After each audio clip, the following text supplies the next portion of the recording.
Ito nga pala si Realme P1 Pro 5G. Kabilang ito sa P1 series ni Realme. At para hindi mag-overheat ang phone na to, meron siyang 3DBC cooling system. At meron nga pala siyang Phoenix design.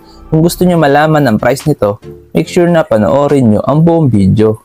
Sa ngayon, alamin muna natin kung ano pa nga ba ang pwede sa atin i-offer ng smartphone na to.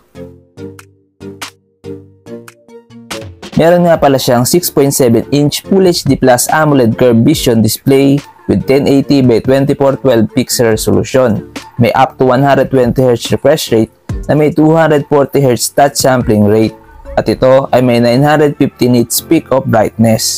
Ang Realme P1 Pro 5G ay may operating system na Realme UI 5.0 based on Android 14 with Qualcomm Snapdragon 6 Gen 1 4nm chipset na may Adreno 710 na GPU.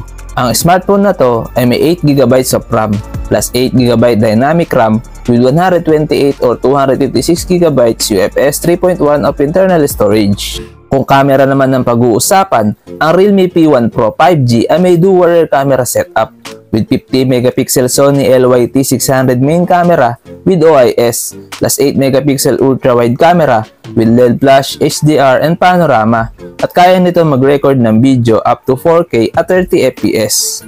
Meron siyang 16MP selfie camera with 1080p at 30fps video recording. Sa kanya naman battery, meron siyang 5,000 mAh battery capacity with 45W superbook charge. Meron siyang in-display fingerprint scanner at meron siyang Superline dual speaker with Dolby Atmos and high-res audio. At ito ay may dual mic noise cancellation. Sa dimensions, meron siyang 161.47 by 74.02 by 8.35mm at may timbang na 184 grams with IP65 dust and water resistance at ito ay may dual SIM. Sa connectivity, meron siyang 5G, Wi-Fi 6, Bluetooth 5.2, GPS, GLONASS, Galileo, BDS, QZSS, OTG, and USB Type-C. Ngayon naman guys, dito na tayo sa kanyang price.